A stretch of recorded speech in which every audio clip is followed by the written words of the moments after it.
Russia yasema hatukimbizani na yoyote ili kupata uheni ya vikwazo. Waziri wa mambo ya nje wa Russia Sergei Lavrov amesema katika hali ambayo biashara kati ya nchi hiyo na Marekani imeshuhudia mdororo mkubwa kutokana na vikwazo haramu vya Washington, lakini Moscow haikimbizani na mtu yeyote kwa ajili ya kuondolewa vizuizi hivyo. Katika mahojiano na gazeti la Kommersant Jumatatu, Lavrov amesema utandawazi wa uchumi wa dunia umeharibiwa baada ya vikwazo kuwa chombo pekee cha sera ya nje ya rais wa zamani wa Marekani Joe Biden. Mwanadiplomasia huyo mkuu wa Russia amebainisha kuwa utawala wa Rais Donald Trump umeanza kujadili ushirikiano wa kibiashara na kiuchumi na Moscow. Kwa mujibu wa Lavrov, ushirikiano wa kiuchumi kati ya nchi hizo mbili umeshuka kwa takriban 95% ikilinganishwa na kilele cha karibu dola bilioni 30 miaka 10 iliyopita, haswa kutokana na vikwazo visivyo halali. Ushirikiano wa siku zijazo utategemea kabisa Washington, Lavrov amesema, akisisitiza kwamba hatumfukuzi mtu yeyote au kuomba vikwazo viondolewe. Washington na washirika wake waliweka vikwazo vikali dhidi ya Moscow baada ya Crimea kuungana tena na Russia mwaka 2014 na baadaye kuongeza vingine kwa madai ya Moscow kuingilia uchaguzi wa Marekani. Vikwazo hivyo vilipanuliwa kwa kiasi kikubwa na utawala wa rais wa zamani wa Marekani Joe Biden kufuatia kuongezeka kwa mzozo wa Ukraine mwaka 2022. Vilevile gazeti la US Today la Marekani limeandika kuwa utabiri unaonyesha kuwa ukuaji uchumi wa Marekani utakabiliwa na mkwamo au unakaribia kudorora licha ya kusimamishwa kwa ushuru wa Trump. Gazeti hilo limeandika wachambuzi wa masuala ya uchumi wanatabiri kuwa uchumi wa Marekani utakabiliwa na mustakabali mbaya kutokana na vita vya kibiashara vilivyoanzishwa na rais wa nchi hiyo Donald Trump dhidi ya nchi nyingine duniani. Utabiri huu umetolewa licha ya Trump kusitisha kwa siku 90 tozo zake za ushuru ziada kwa nchi zaidi ya 50.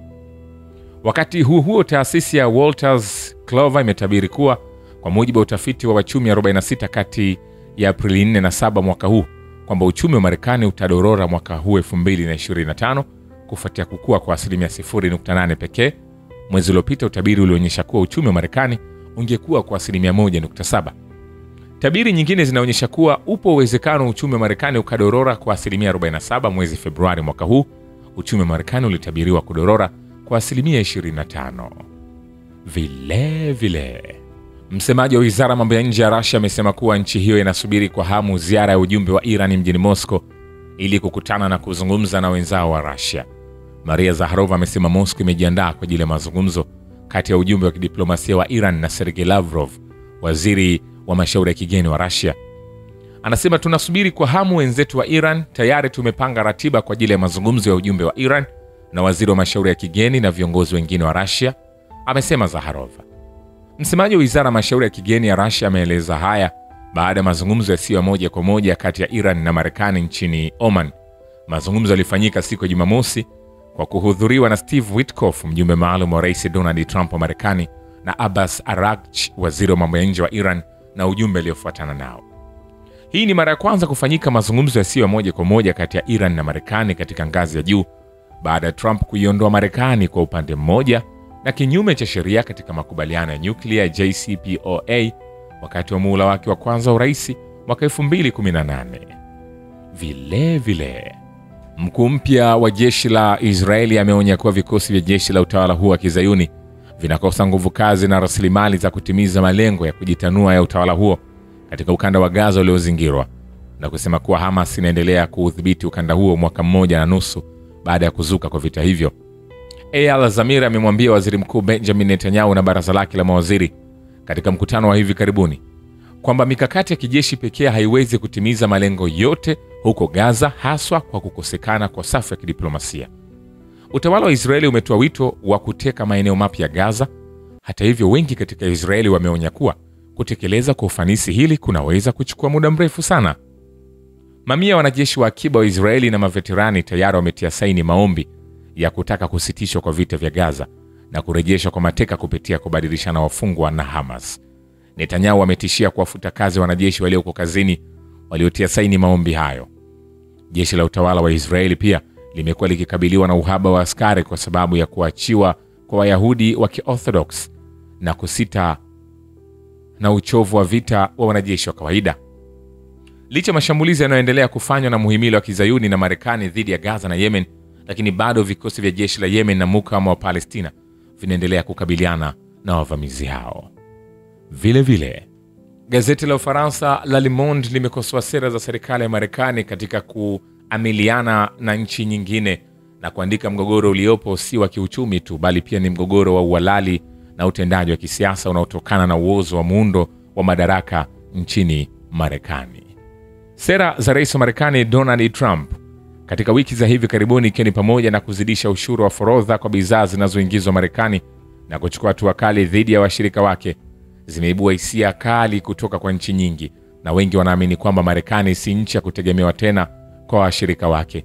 Wakati wa vita dhidi ya Iraq, Marekani ilidhihirisha wazi kwa iko tayari kuivamia nchi nyingine kinyume cha sheria ili kulinda maslahi yake, na sasa maslahi hayo yamedhihirika katika kutoza ushuru wa ziada wa forodha dhidi ya bidhaa za nchi nyingine. Thomas, profesa katika chuo cha uchumi cha Paris, amezungumza na kuzungumzia sera za Trump katika dokezo kwenye gazeti la Le Monde, na anaamini kuwa Marekani chini ya sera ya Trump na wafuasi wake kwa sasa inakusudia kudumisha uchumi wake kwa kutoza ushuru ziada ambao anautaja kama hujumu wa Marekani dhidi ya mataifa mengine duniani ili kufidia nakisi kubwa ya bajeti ya nchi hiyo. Anasisitiza kuwa Matrumpist hawajui ukweli kwamba nguvu ya Marekani imeshuka na kwamba hata China mnamo 2016 ilikuwa na pato ghafi kubwa zaidi kuliko Marekani. Kwa mujibu wa Piketty, Marekani inasumbuliwa na upungufu mkubwa wa ushawishi wake kimataifa, kiuchumi na kisiasa. Anaamini kuwa mabadiliko haya hayatokani tu na matukio ya hivi karibuni, bali ni hitimisho la masuala ya muda mrefu, ikiwa ni pamoja na uvamizi wa kijeshi wa Marekani katika nchi mbalimbali kama vile vita vya Iraq ambavyo vilisababisha hasara za roho za maelfu ya watu na kukosekana utulivu wa kikanda. Profesa katika chuo cha uchumi cha Paris amesisitiza kwamba mgogoro wa sasa unatoa changamoto kwa kituo cha nguvu za kiuchumi, kifedha na kisiasa cha Marekani. Kubwa zaidi kuliko hilo ni mrundikano wa nakisi ya biashara na deni la nje la Marekani la umma na la binafsi ambalo hadi mwaka 2025 limefikia karibu 70% ya pato la taifa. Kupanda kwa viwango vya riba kunaweza kuilazimisha Marekani kulipa mtiririko mkubwa wa faida kwa mataifa mengine duniani, jambo ambalo hadi sasa imelikwepa kutokana na udhibiti wake juu ya mfumo wa kifedha wa kimataifa. Inatupasa kusema kuwa Trump anataka kujaza hazina ya nchi yake kwa kunyakua madini ya Ukraine, Greenland na mfereji wa Panama. Lakini Donald Trump kimsingi si chochote zaidi ya kiongozi wa kikoloni aliyefilisika, kwa sababu Marekani haina tena meno na uwezo wa kiuchumi iliyokuwa nao dhidi ya nchi nyingine. Mchumi huyo wa Ufaransa anaendelea na maelezo yake kwa kuashiria mataifa mengine yanayoinukia kiuchumi duniani kama vile kundi la BRICS na nchi za Global South ambazo Marekani haina ubavu wa kuzitwisha matakwa na siasa zake. Nikwambie hivi, hatujamaliza. Shukrani kwa baba ukivita na historia ya dunia. Mimi ni Richard Show, The Rich Voice. Ni follow Instagram na TikTok kama Rich Voice Official. Asante.